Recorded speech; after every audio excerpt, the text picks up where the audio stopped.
The Union Jack is flying. The stadium is packed. It's time to relive one of the greatest WWF WWE spectacles of all time. It's SummerSlam 1992 from Wembley.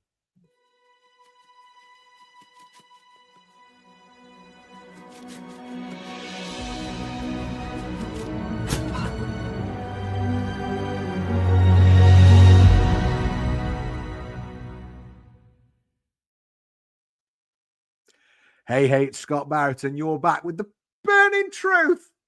And we're here once again with the man, the myth, the legend, on an episode where there's a card stacked with legends. It's Matt Burns, everybody. How are you, Matt? You okay? I love it. I like that. I like how you led into that intro, you know, legends within legends. Tried to. How are you, okay, mate? I'm all good. And one thing I will say is, as you just so nicely said, you know, wrestling in Wembley Stadium, it fits so well. Oh, absolutely. And 1,000 screaming fans.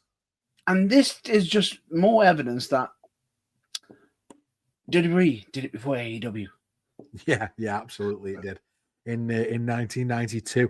And we've been doing a bit of a series on 1992 this year, Matt Burns. Earlier on, way back at the beginning of the year, we watched Royal Rumble 92, and it was our first watch along, actually, the first one we'd ever done.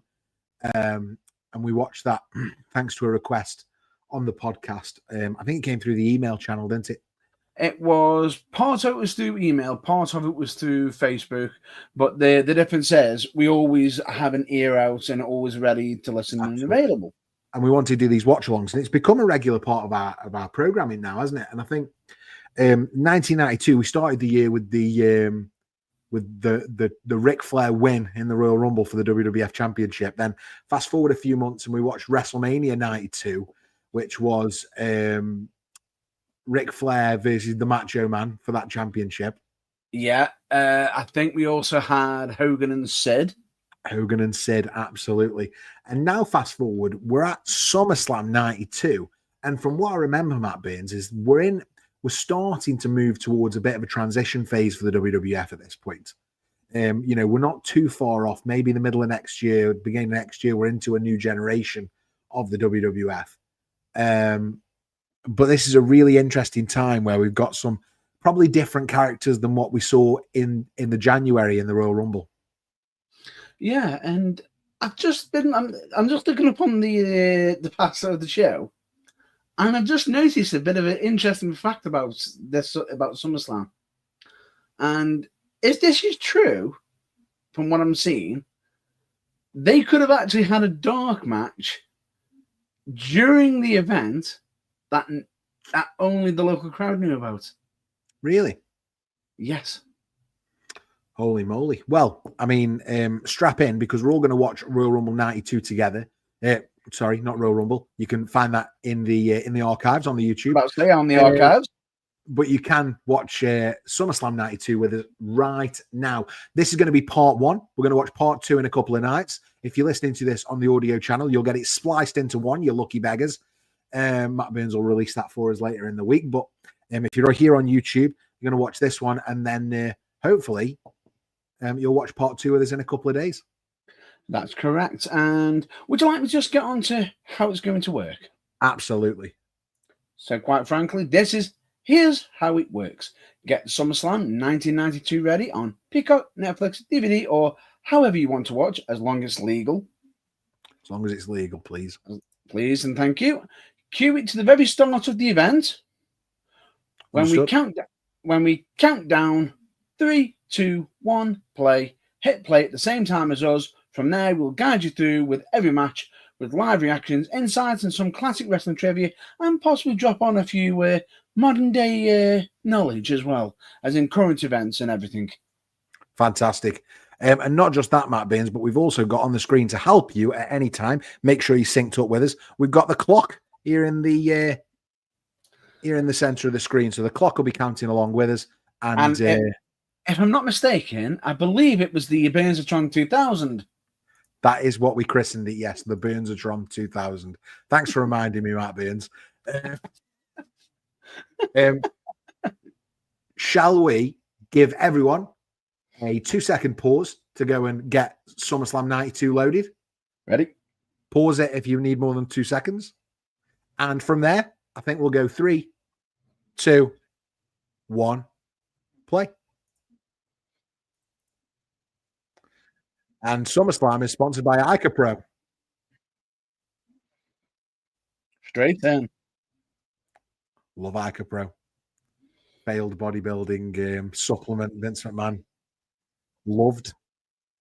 And from what I remember, this does just sit shy of the 3-hour mark. I think 2 hours 45, 46 for SummerSlam. We're going to watch the first half tonight, so about an hour and a half, an hour, 80 minutes. And then we'll come back later in the week for the second part of that. Thanks if you're joining live. You can get your comments in the live chat, and we'll talk to you live during the broadcast. And I think it's fair to say, Matt Burns, that the big excitement for this pay-per-view is around the British Bulldog. Yeah. I mean, you can hear him there, the crowd outside chanting for the Bulldog. Straight away, it's all facts. And this is, if I'm not mistaken, the one that enough every British wrestling fan of the Attitude Era knows this event, especially if it's directly owned mostly for the main event. Yeah, 100%. And the show was, massive, great event, loads going on. But I think everybody knows that the British Bulldog is the main guy here. He's the hometown guy, and he's the guy that everyone came to see. Now, interestingly enough, just to make you all aware, there are actually 3 dark matches on this event that we won't be seeing. Now, Only 2 of them have currently happened, which was Jim Duggan and the Bushwhackers defeating the Mountie and the Nash Boys. Okay. And Papa Shango defeating Tito Santana. So what happened with the third one then, Matt Burns? The third one actually happened later on during the event. Oh, wow. So what did they do? Cut the feed or? No, I think they were actually doing something else. Probably doing, it was literally in between the night, between the Undertaker versus Kamala match, and that match and the main event. Right.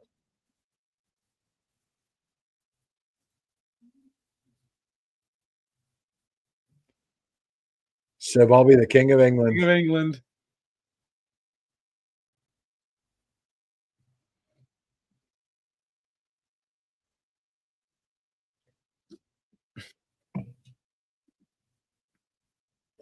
I can never get used to it.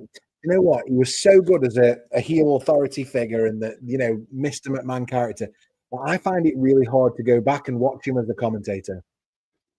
I'm finding it difficult just seeing him on the TV because of current events. Well, he was obviously at Hogan's funeral last week, wasn't he? Yeah. Oh, here comes the $1 Million Man. Everybody's got a price. Now, this one is an interesting opening match for us. Okay. You know what it is? Go on. It is Money Inc. versus the Legion of Doom. Oh, wow. I don't remember seeing the Legion of Doom at WrestleMania 92, from what I remember. Mm-hmm. Now, the interesting thing... ago we watched that, though. Now, here's the thing. I actually may have an interesting factoid for this event, if it's the one I think it is. Okay. I'm just waiting for the LOD entrance because you're about to see something.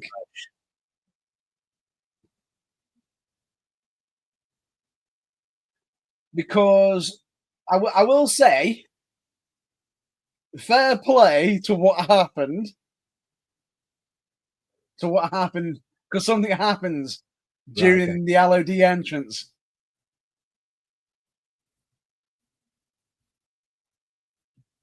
Margaret Thunder.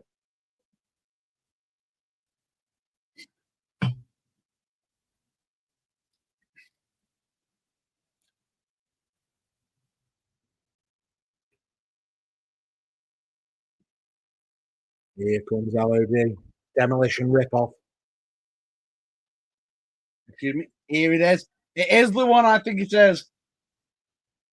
It is the exact one. We're all coming down on bikes, right? Yeah. One of them parks wrong. On a carpet as well. Yeah. Brave. If you watch,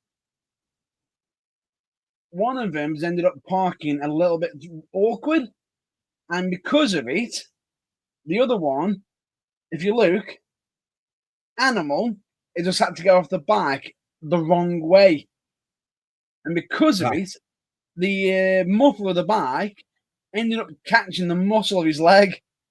Oh, that's the worst. So he's touched the exhaust and it's burnt his bloody leg. Burnt his leg and also pulled on the muscle. Oh. And I know this because of the LOD thingy documentary. Right, okay, got you. And you sit there and think they're going to make this a quick match now because he's now got a bit of a boo-boo on his leg. Nope, they duke it out. If you notice, he's not as maneuverable on his feet right now, is he?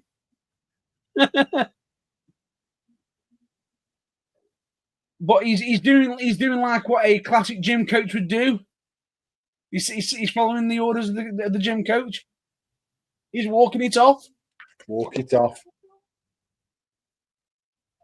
But at the same time, fair play to him. He's just done that, and he's managed to sort of reset himself. Yeah.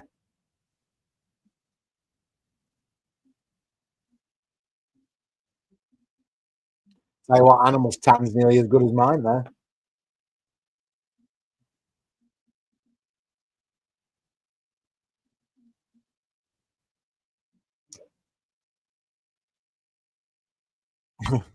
That dummy.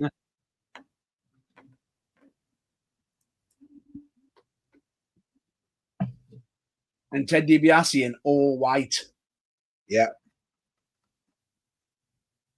Was that also another rare thing as well? Yeah.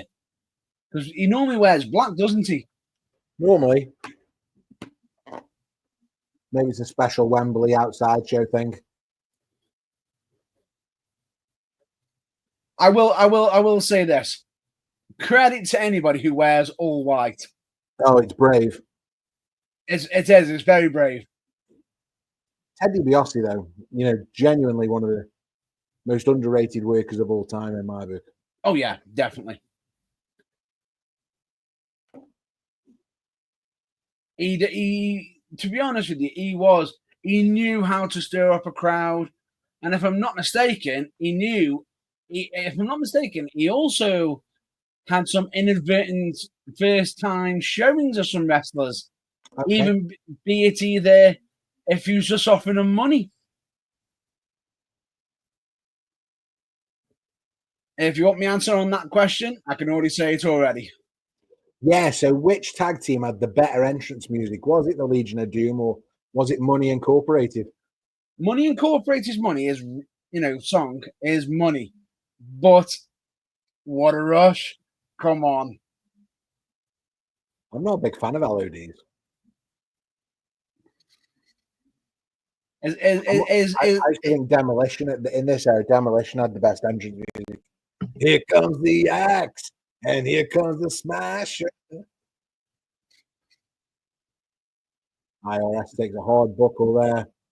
An Animal keeps him in by his tie.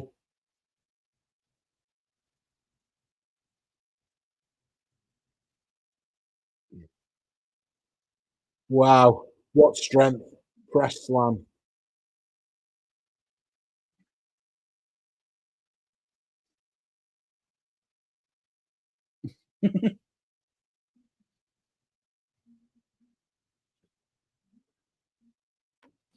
He's no small dude, that's for sure. I mean, all four men in this, they're not exactly small guys, are they? No, they're not. Boom.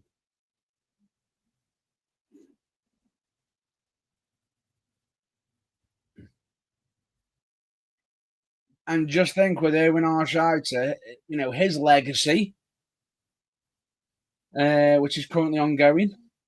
Yeah. And with one of them that we pay tribute to as well. But honestly, great opening match right now with two solid teams.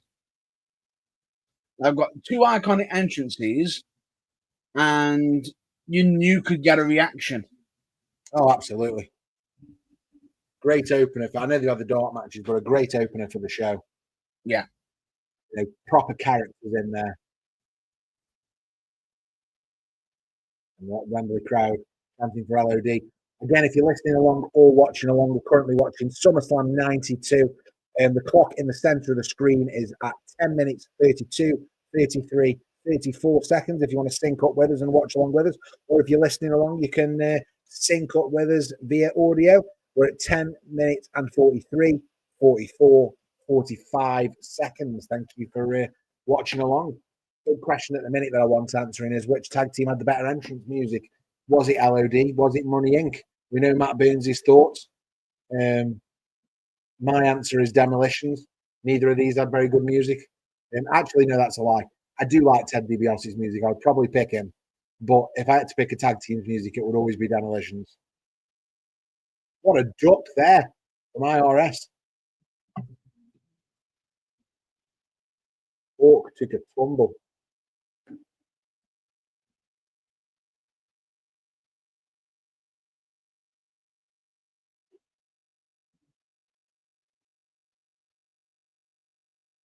Oh, have you heard the comments of a certain Canadian legend recently? I want to hear it, Matt Burns. Come on, let's talk. I haven't seen a lot of the news this week, so this might all be new info to me. You may not be happy. Why?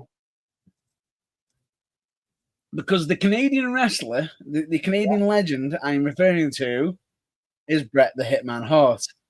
Oh. Why you have to ruin my day by talking about Bret Hart? Because he had some comments that he had.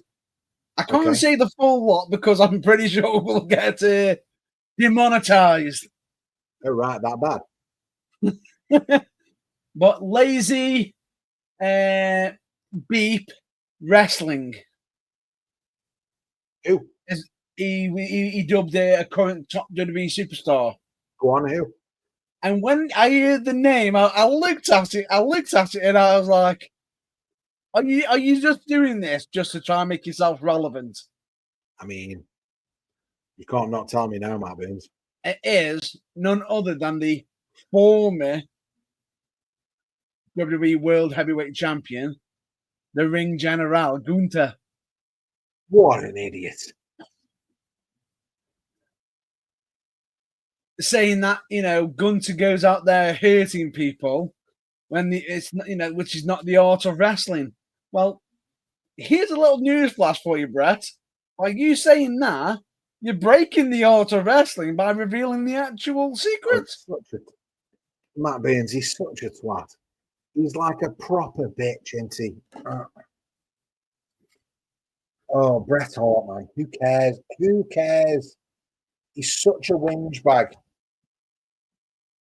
Yeah. Do you know what I'd rather hear rather than about Bret Hart? Do you know what I'd rather hear? Who was the most intimidating tag team of the early 90s? Legion of Doom. Was it? Yeah. I'm just going to drop some other names in. I'm going to drop Demolition again. Yeah. I'm going to drop the Brainbusters, Arn and Tully.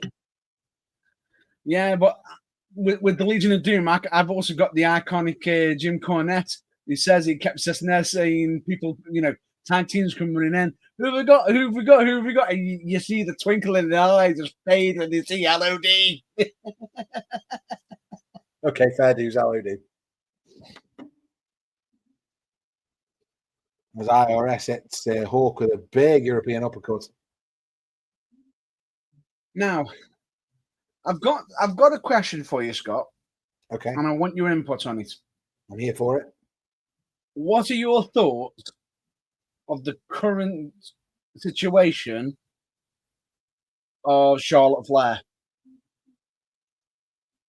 Explain. As in the whole character change, the teaming of Alexa Bliss.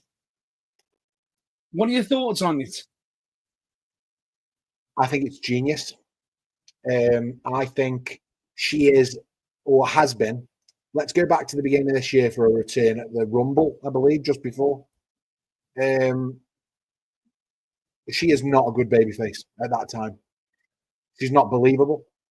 People generally don't like her. She's won so much that people have gone off her. Yeah. So what they've done with Charlotte is genius, because by doing this with Alexa Bliss, they've actually made her quite likable. And for the first time ever, I'm enjoying Charlotte Flair segments. Yeah. It's a bit like you, previously to, let's call it BS before Scott, famous on this podcast for Nia Jax bashing, right? And rightly so. Yeah. Really poor performances over time. We're talking pre-release here for Nia Jax, aren't we? Yeah. Really, bit dangerous. Probably is a word that could have been used. Sloppy, not great psychology, etc. But she came back, and we know that throughout last year, she was one of the best things about WWE. Genuinely, one of the big double down there. One of the best things about WWE. Yeah. And now we sing Nia Jax's praises on this podcast. Well, yeah. I'm hoping that long term, this has the same effect on Charlotte Flair for us. I feel as though we are. Because we're already talking positively about her right now. And here comes Animal. Hot tag. Oh, big shot to Teddy DiBiase. Big drop kick to IRS. Puts DiBiase in the corner for some stomps.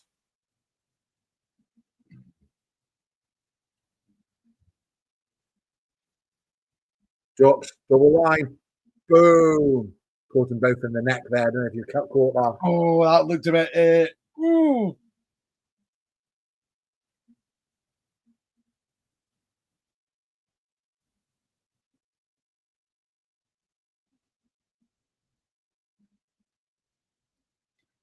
I love that name. Erwin R. Scheitster. IRS. Because if you know your words of a Scheitster. Yeah, they weren't exactly subtle at this time. They're 1992, really.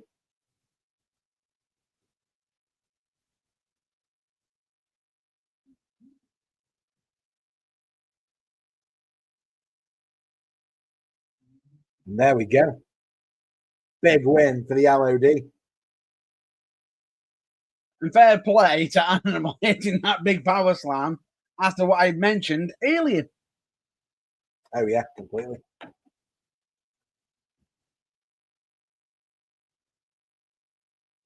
And as you can see, that wasn't a short match either. No.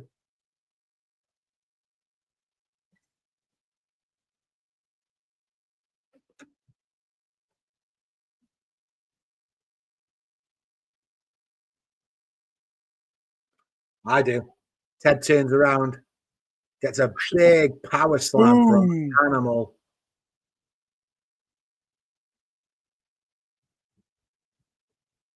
And here comes Mean Gene. Woo!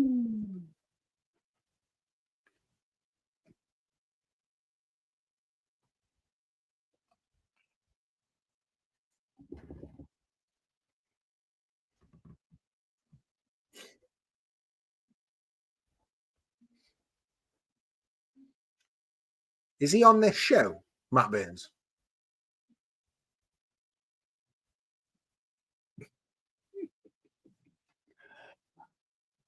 Do you find funny? He's in gear. He's in his gear. He's in his robe. He's not even booked.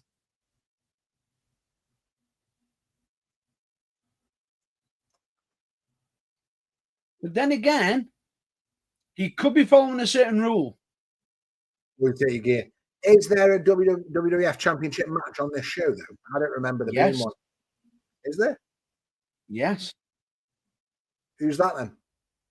That would be, I'm just looking it up now for you. That would be Randy Savage versus the Ultimate Warrior. Oh, of course. How does the Ultimate Warrior get booked over Ric Flair?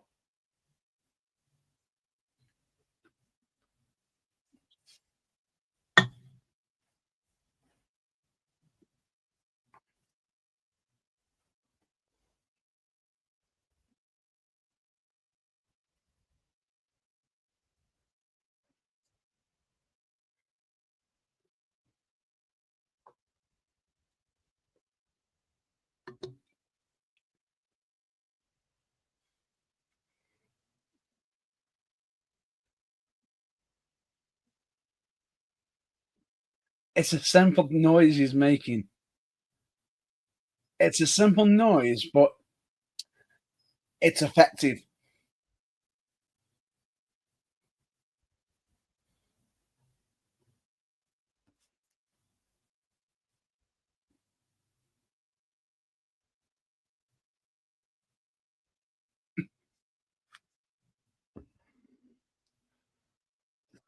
Go on, Virgil.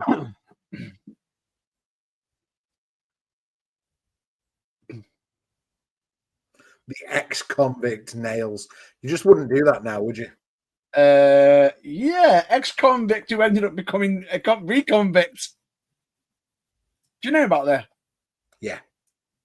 But for the people at home, the fact that during a show where Nails was on, he thought choking the boss with his bare hands was a great decision.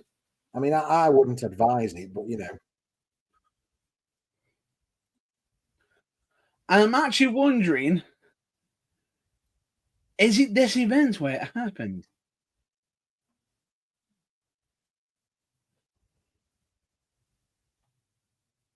Nope, it wasn't. It wasn't. Okay. But it was during 1992.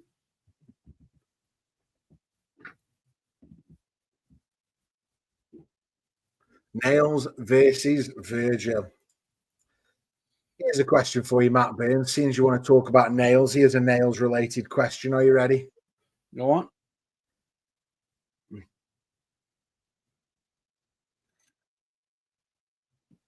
Was Nails one of WWE's creepiest gimmicks ever? It's not the creepiest, but it was still creepy. Yeah. Yeah, he wasn't sucking toes and kicking babies, was he? But and you couldn't say he's a beautiful boy. No. He had the face that only a mother could love. Or the boogeyman. Even I think he second guessed it. He'd probably just go back to his worms.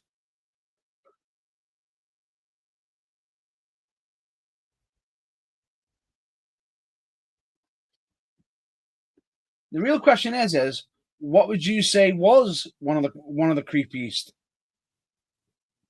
Gene Snitsky, man, for me. Sucking toes and kicking babies. Yeeting babies. What? That's a callback to an earlier episode. If you know, you know. Yeeting babies and the foot fetish. Yeah. Oh, well done, Virgil. Oh, Nail should have gone down there. The irony of it is, the whole foot fetish thing, that was all true. Yeah, of course it was.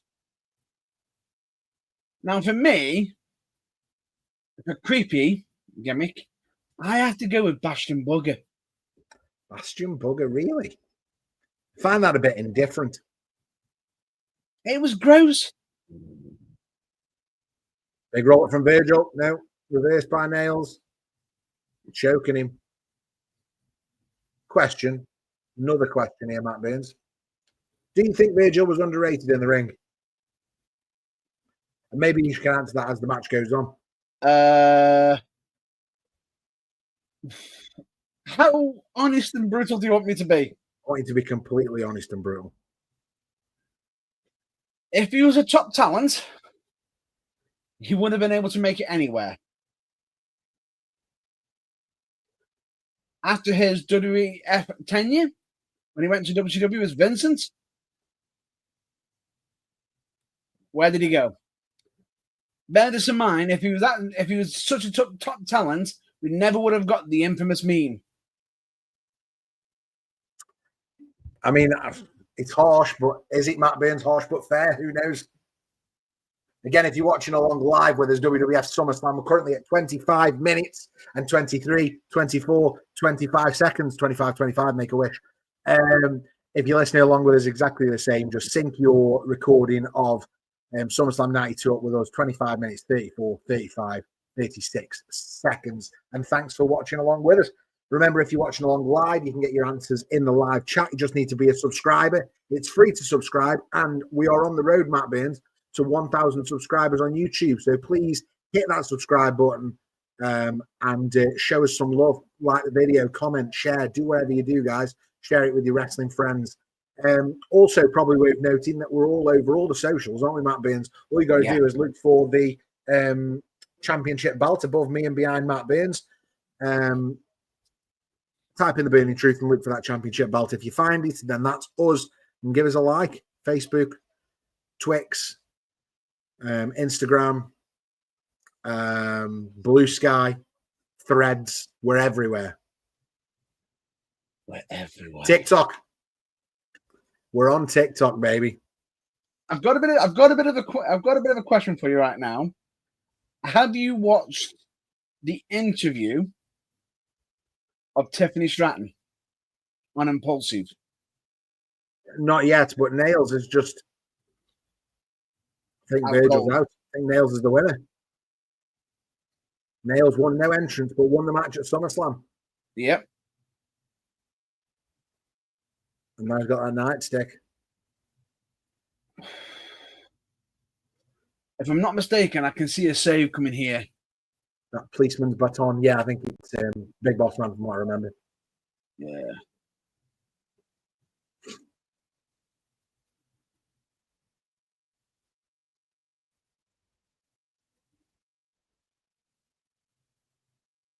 Ooh, big shot to the sternum. And nice choking him with the nightstick. I'm not surprised Nails never became a top guy, Matt Burns. I don't know about you.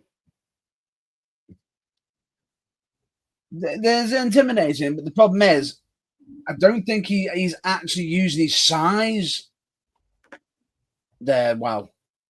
Yeah. I can see that. Now, I'll go back to my original statement, what I was saying to you, in regards to Tiffany Stratton on Impulsive. Oh, yeah. Talk to me about this. Do you remember a time when Tiffany Stratton was on NXT and she wasn't on for a while? Yes. Do you know why? I don't. No one knew why until this interview happened. Okay. She couldn't actually go on because she was actually injured.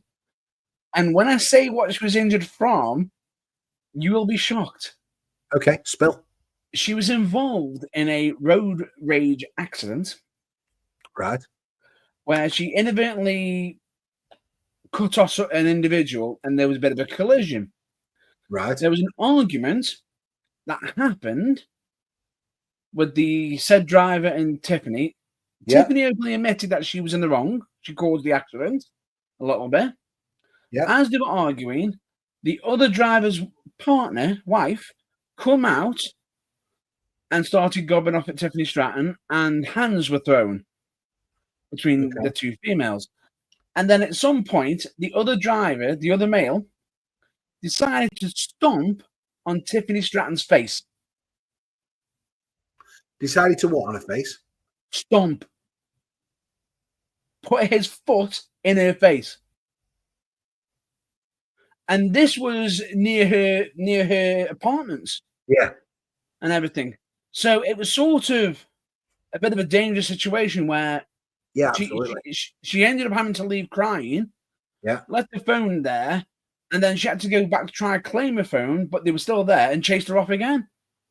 So they had to get the police involved, and the damage was so bad to her face, they had to keep her off until she fully healed. Madness. Yeah, I suppose because her face is half a gimmick. She's pretty, isn't she? Madness. Which I actually makes me wonder if that's the reason why she's actually got one of the teeth, the one that she broke at WrestleMania. That's actually not real. Yeah, it was already broken, wasn't it? Yeah. No, it's actually faulty. Oh, an impulse. Okay. Well, maybe so. Yeah. She actually mentions it on Unreal. No, I still haven't watched any of Unreal. Oh, right. Sherry. Which made me wonder, is it from that incident? Maybe. Sherry always gets what she wants.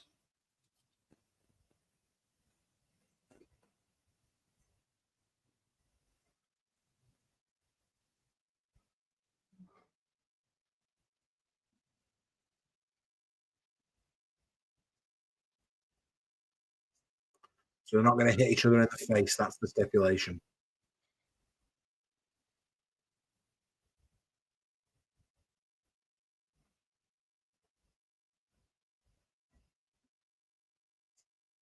Going to stick with the man, HBK. So we've got Rick Martel, the model, versus the Heartbreak Kid, Shawn Michaels. And this is right at the beginning of this whole Shawn Michaels heel persona singles character that we grew to love. The question is has he made the change yet? Rob? His finisher. Oh, yeah, true. Yeah, has he picked up the Sweet Chin Music yet?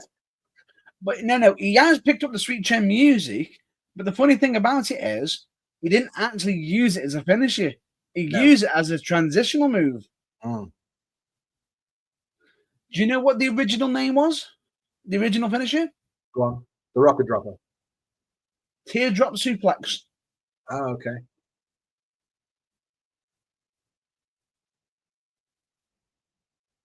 And here's the Sherry version of the classic Shawn Michaels entrance music.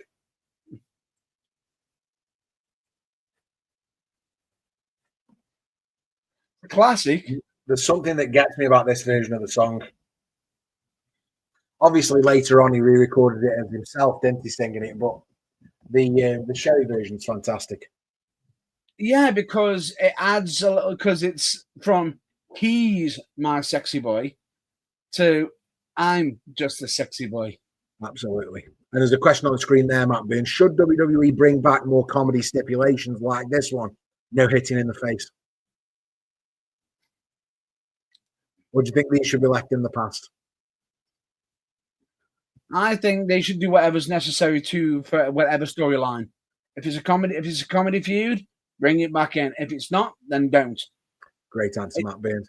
As we hit the 33 minute and 12, 13, 14 second mark, if you are watching along with us, you can just think yourself to the clock on screen. We're watching along SummerSlam 1992, talking about it, having a bit of fun. If you're watching this back, just pause us, get yourself caught up, and then you can enjoy yourself with us. As Shawn Michaels makes his way into the ring. If the live chat's not working and you want to post in a live chat, just make sure you subscribe to the channel. It's free to do. Hit that subscribe button, like the video, maybe even share it with your friends. Who knows? Do all the good stuff. We love you for it. Rick Martel's not happy about Sherry being there. And Sherry's indifferent.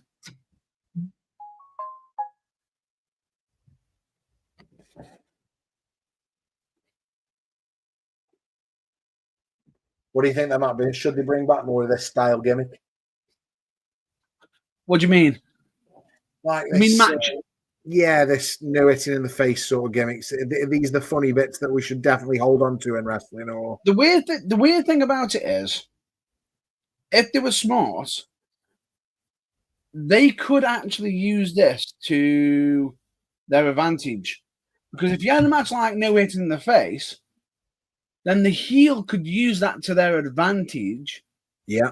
to, while the referee's distracted, hit somebody in the face, which would then create an extra boo. Now, because he's cheap shotting. But like I've just said, it all depends on what the storyline narrative. If you're just throwing it in there just for the sake of throwing it in there, then no. You're not a fan of that, yeah. I'm not a fan of it. And that would, if you're just throwing it in, then that would be like an argument for potentially it being buried alive. But if it is that there's sense behind it, then I've got no issues. Nearly any match type can be used to a degree as long as it makes sense. Yeah. Oh, Rick Martel there with a bit of a cartwheel and then some star jumps. Michael's getting frustrated. The only question I've got here is this Rick Martel doing a face right now? Which is, how rare is that? Yeah, very rare. But Michaels is he's the big heel for this one. So sorry, I'm just gonna get myself a bit comfier for this bit now. Yeah.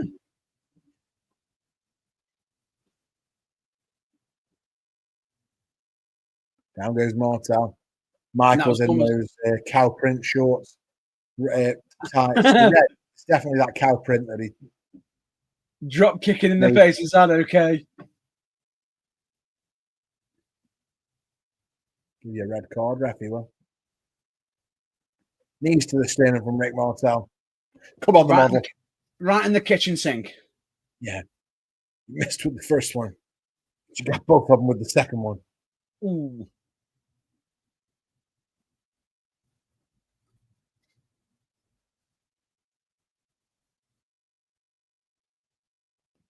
Here goes Michaels ringing that arm.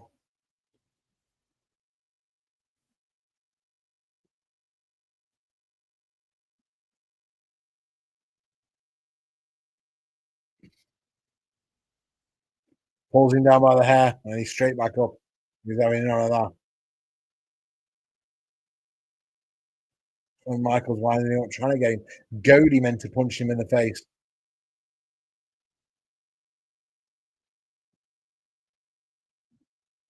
Michaels off against the ropes. Rick Martel goes over.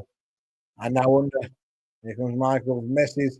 And straight to the outside, over the top rope from Rick Martel onto Shawn Michaels, who doesn't know what he needs to do against Rick Martel. He totally got his number. One thing I will say is, Rick Martel, would you say he was an underrated individual? Would I say he was underrated? I think he was probably rated fairly. Yeah. I'd agree with that. I think just like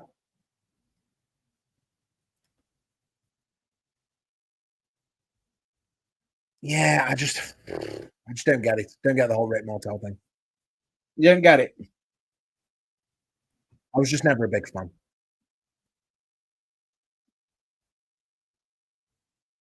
Slap him, Sherry.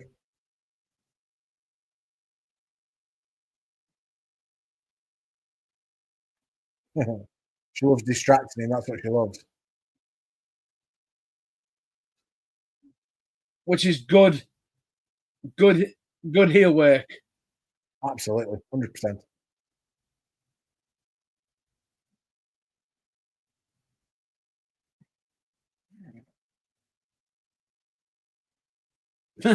Michaels against the ropes. Big back body drop there from Martel onto Michaels. Who was the better cocky heel then, Matt Beans? Was it Martel or was it Shawn? Shawn. Do you think? I think Martel did perfect it. That's why we thought it was so strange that he was playing babyface. But, yeah. I do agree that, Michaels just was elite, wasn't he?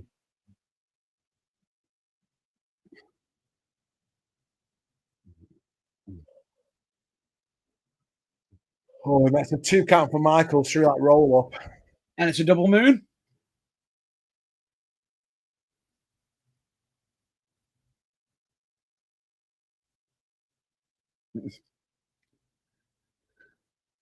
Cheek to cheek.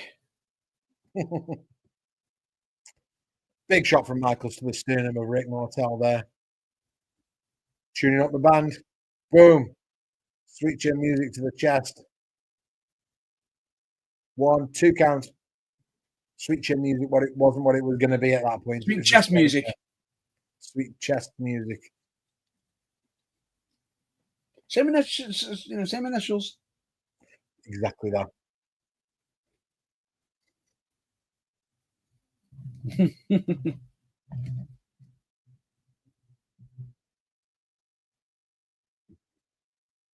Oof. Michaels gets that foot up. Got Ryan and the kisser. Oh no. Michaels not happy with the ref there at all. Again, consistently giving the ref loads of grief. And there's the roll up from Martel. Not to be, though.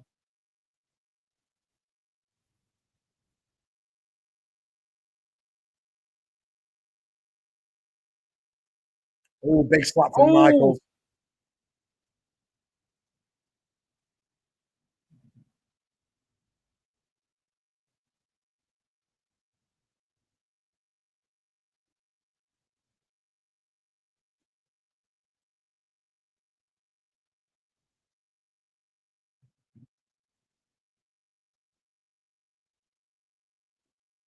Such a good actress, Sherry.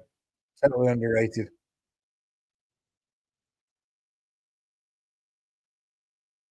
And there we go. Michaels now on the outside. Can't win the match on the outside. I know he's there with Sherry, but even so.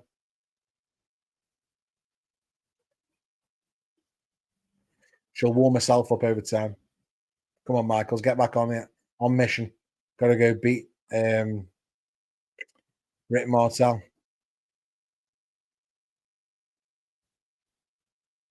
CPR.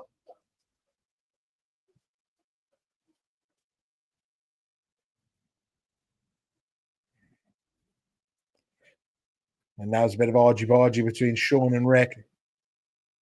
And Sean nails Rick Martel.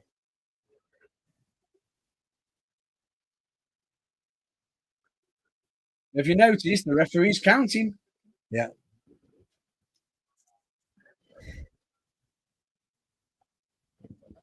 And there's the count out. And Sherry's moving. Michaels and Rick Martel.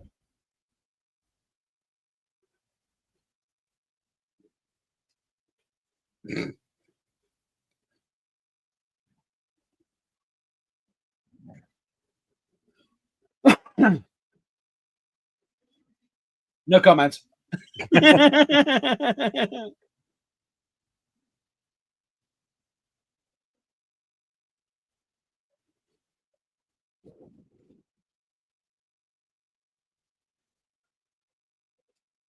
And I'm sure that was the Texas Tornado then, one of the officials.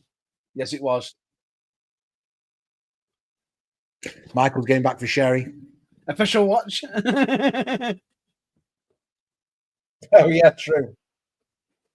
That's more a 1999 game. Yeah. The 1990 game. Instead of referee watch, it's now official watch. 1992, I'm not as familiar with the referees, but we're going to finish this watch along this week, and I think we're going to jump into another watch along again next week, Matt Burns, if I'm not too much mistaken. We're going to come back at you with SummerSlam 1999. The last one we did in 1999 was Fully Loaded. We've been doing the same as this sort of 1992 mission, where we've been trying to watch all the PLEs from that year. But I think 1999 we're at SummerSlam. We need to get that one watched pretty sharpish too. So you're going to get 2 weeks back-to-back SummerSlams. And it's been a hot minute, Matt Burns, since we. Hang on. Jerry, boom! Oh no! It's all Martel's fault. But I would like to ask you about SummerSlam again, and I would like to ask you your opinions on the John Cena face turn.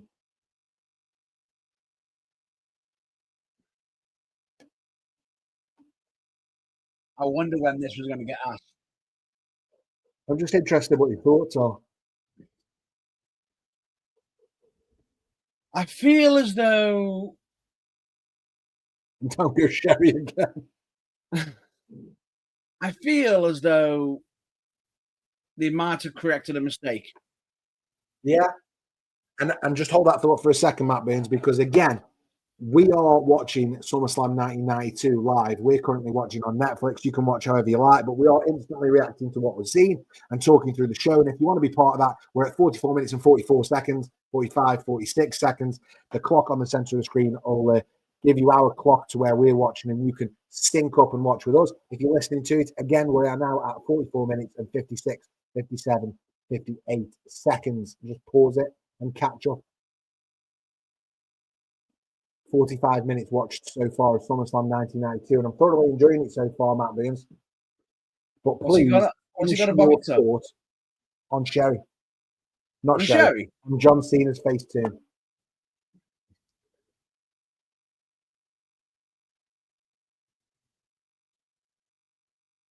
Revived her by dousing it. But yeah.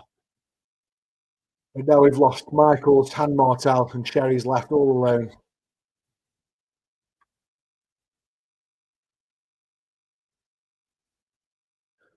Right.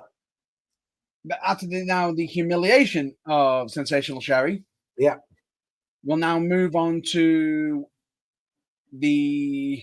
We're now moving on to the match of the natural on the screen. It's the National Disasters versus the Beverly Brothers. Now, for me, the John Cena situation, I feel as though, yes, Channing Cena, it was iconic. Yeah, it was. But I feel as though they ran into more obstacles turning Cena heel. Agreed. Than trying to continue the whole face run, because you had the fact that they might have taken an impact on the merch. You would have taken an impact over the factor of the whole Ron the Truth killing situation. Yeah. And the real question is after the whole SummerSlam situation, what did they have next for Cena as a heel?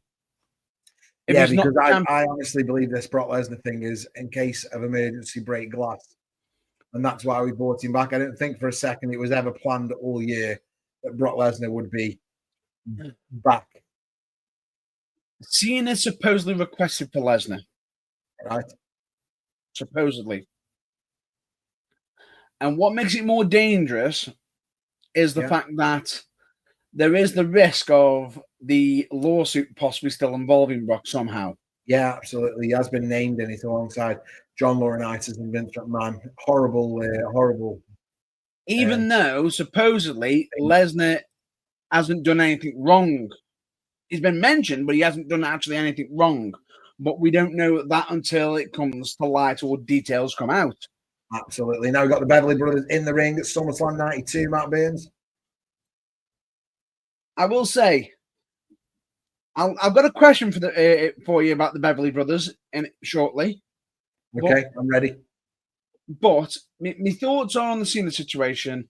I feel as though it was the right move for the whole pattern of the torch to Cody Rhodes. Yeah. What are your thoughts? I would have enjoyed a Cody Rhodes heel turn. No. Maybe I'm the only one, but I didn't think I would have enjoyed it. If it's not worked for Cena, why is it going to work for Cody Rhodes? Exactly. Who is the genius? So, are you ready for your Beverly Brothers? I'm ready for the Beverly Brothers question. What is your personal view of their double team finisher? Which is? It was the one where they did one of them lifts the one up into a face jam into the canvas. Yeah, I'm not so sure. I like the idea of it probably more than I like it to actually watch. Now, everyone called Typhoon. Go on, the Natural Disasters. I mean, it's so funny is everyone thought it was one of the most devastating moves ever. Would you like to know why? Yeah, absolutely. Because one individual decided to take the move wrong. They thought tripping over, going over it, and almost flipping. He ended up almost nosediving himself into the canvas. Oh, God. When in actual fact, he should have taken it flat. All getting all comfortable, are you? Just a bit, yeah. But do you know what? It's because the Beverly Brothers are on the screen and they make me feel like Bret Hart does, bored. Here comes the natural disasters, and I do like the natural disasters. Earthquake, one of my personal favourites. If I'm not mistaken, It's one of very them looks warm in familiar. my house tonight, Matt Beans. I'm not sure how it is where you are. Oh, it's warm, but one of them looks familiar. One of the Beverly Brothers. No, the natural disasters. They both look familiar. Oh, no. I meant toy-wise. Oh, yeah, absolutely.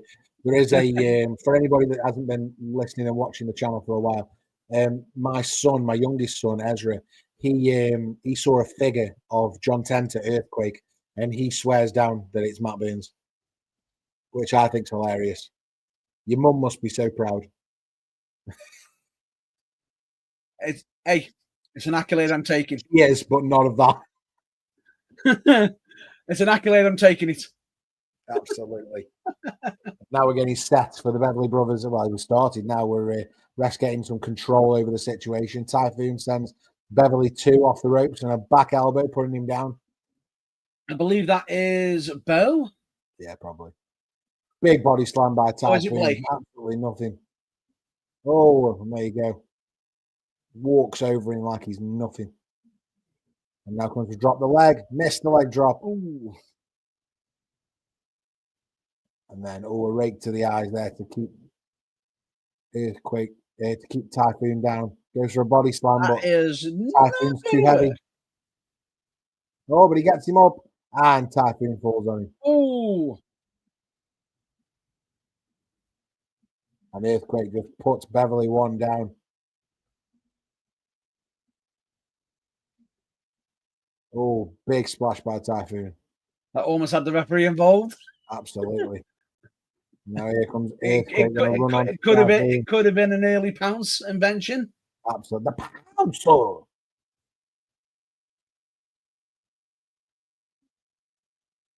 no. Typhoon and Earthquake just collided. Cody putting Typhoon down. Does look like 2 Cody Rhodeses in the ring. Bleach blonde hair, terrible tights. Flapjack comes, splash. And Typhoon kicks him all the way out of the ring. Fantastic. Hey, Matt Burns. What's your favourite Beverly Brothers match? The one that they're not involved in. Mine's this one, because the only one I can think of. We did watch him in the Rumble, I think, but yeah, just chaos. And the Genius is very happy with the Beverly Brothers. That's one person I think was really good. The Genius? Yeah. I could take him or leave him. I always liked him. Great attitude. Outside of the shows. But to be honest with you, I think character-wise, he always portrayed that character quite well. He always spoke well for himself and everything. And as much as he was the brother of Randy Savage, which not many people know that. No. I almost sound a bit like Michael Caine. Not a lot of people know that. Not a lot of people know that, yeah. They're not supposed to blow the bloody doors off. Anyway, continue. Well, the point being... Wait, one more, sorry. Some people, Master Wayne, just want to watch the world better. Carry on. What's interesting is he never shied away, or as much as he could have been selfish and put himself over because he is the brother of Randy Savage, he never did. No. He always generally... I mean, that probably wouldn't have washed with 1992 Bruce Patton, Vince anyway, but even so. I'm just saying, he was always giving in the sense of putting others over. Yeah, absolutely. I get that totally. Which to many is a good attitude. Yeah.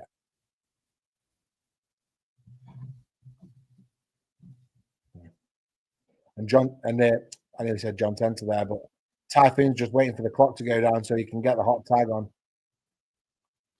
It's clicking down. He keeps looking at people around the ring there. I think he's looking for a clock man. Somebody who's got to watch and can say, yeah, you've been out here for 5 minutes. I mean, he could just ask the ref, really. 5 minutes, boss. 5 minutes. You said 5 minutes 10 minutes ago.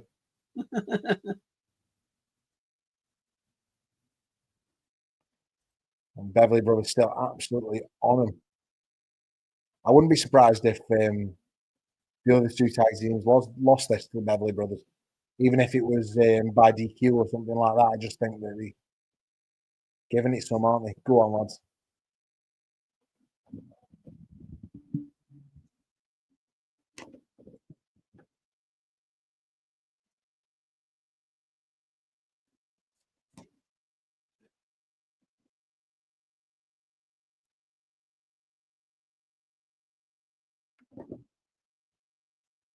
Big question incoming, Matt Burns.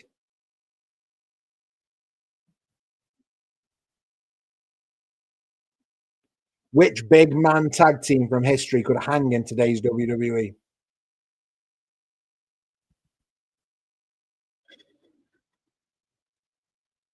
And when you say big man tag team, how do you mean?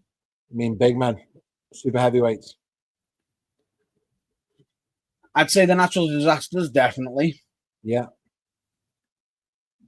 Demolition for me. I know I've said them 3 times tonight now, but I really feel Demolition. Maybe LOD as well. LOD, Skyscrapers? Yeah. Brainbusters, again, another one. You know what I think? You're talking about big guys, but one of just the most underrated tag teams for a WWE audience anyway. Harlem Heat, man. Iconic. But are they big men? Are they? No, probably not. Booker T. Stevie Ray probably was. I don't think Booker T is. But Harlem Heat. Beverly. But Harlem Heat were a great tag team. Yeah. Elite. Definitely.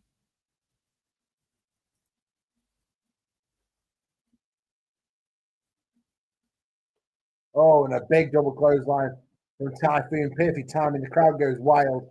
Let's give them what they want.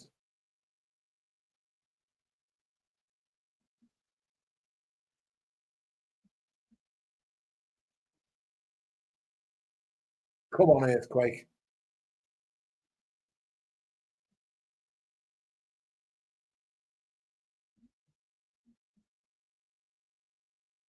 Oh, drop kick from the other Beverly. And now Typhoon's been pinned. 1, 2, and another kick out by Typhoon. Big shots to the back of the head there from Beverly, 2 onto Typhoon. Tugboat, Typhoon, I forget.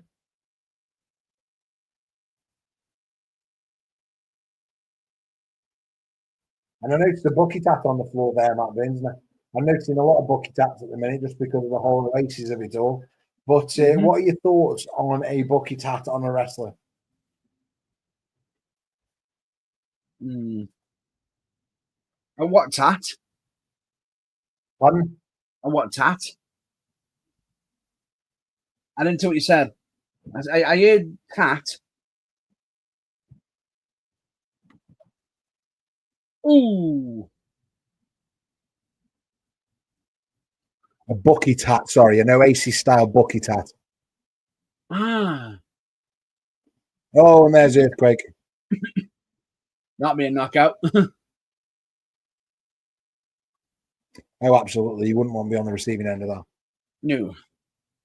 And Matt Burns, at the end of this, which will be match 4, I think is where we should take our break for to continue either tomorrow or the day after, because we are in a place where after this we start really building to the main event. We've got Crush and Repo Man, Warrior and Savage, Undertaker, Kamala, and Bulldog, Bret Hart. So this will be our 4th match, and then we've got another 4 for our second part.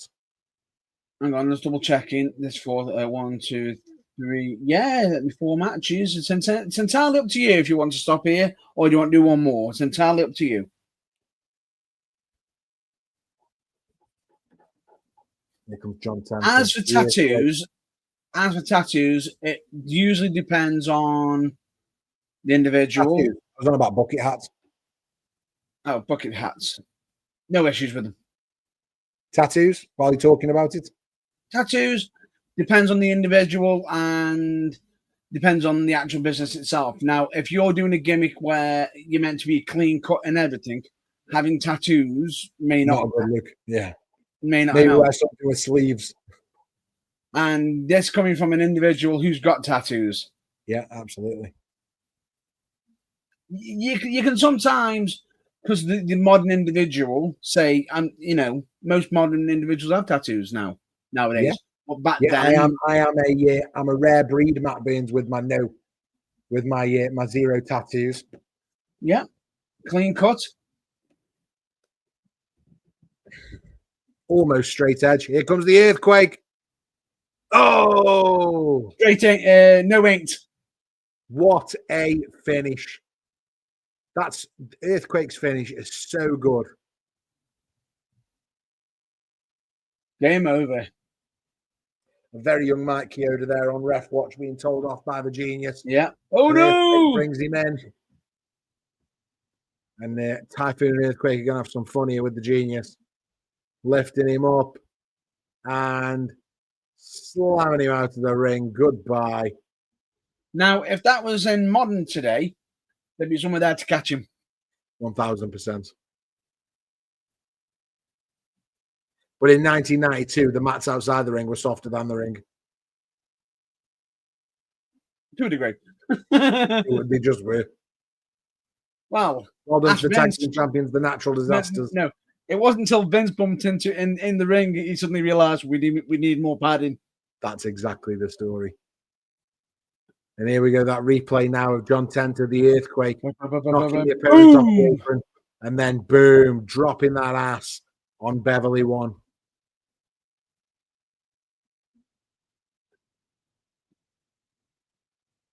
And we're back to Mean Genie of the Bushwhackers. Looks like Blake and Bo are in trouble.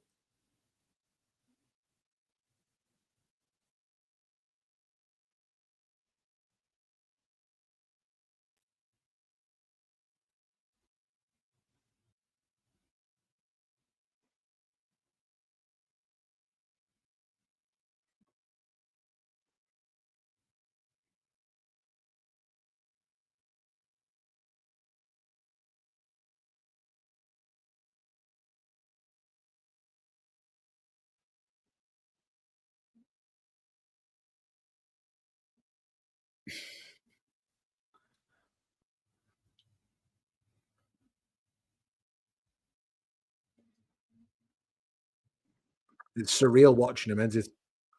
Yep.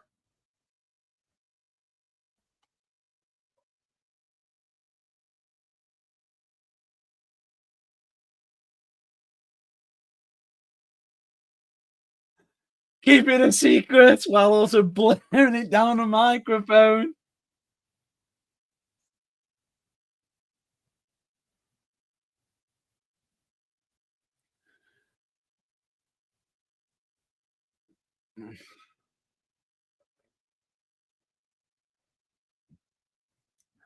I wonder how much the actor get themselves prepared to do these promos because of all that movement that they're doing. They listen. I'm not sure there was such a thing as Red Bull at this time, but I mean, I had two big coffees before I did it. Because come on, that's a workout and it's right. 100%. I'm gonna listen to this interview now. Lord Alfred Hayes outside the Ultimate Warriors dressing room. And we're trying to figure out where Mr. Perfect is, Matt Burns, because he's going to be, Ric Flair's going to put him in the corner of one of the opponents in the WWF Championship match, but nobody knows whose side Mr. Perfect is going to be on.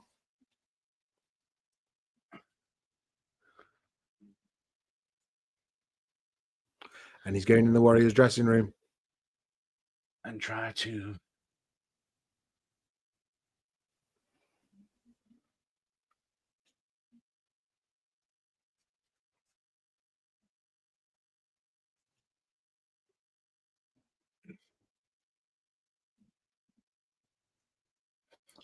And breaking into someone's locker room isn't. It. Right, Matt Burns, I think at 1 hour and 5 minutes dead, we're going to stop ready for part 2. We'll have done 4 matches. we'll have 4 matches to come back to for part 2 of this.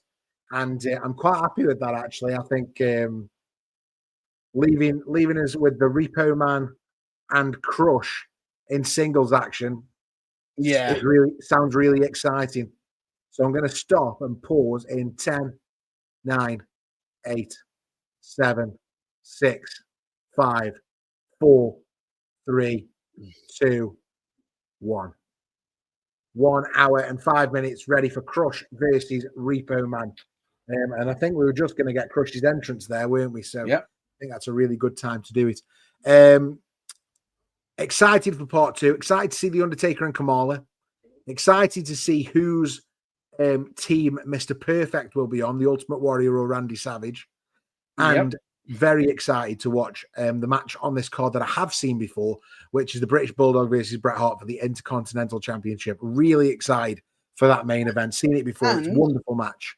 And don't forget, we will, of course, not see Tanaka versus the Berserker, which was the 3rd and final dark match. Yeah, I'm not sure how they fit that in, but maybe there's a few promos in that second half that we'll have to talk through, Matt Burns. But I'll have a full cup of coffee before we do that, and we'll figure out some of the other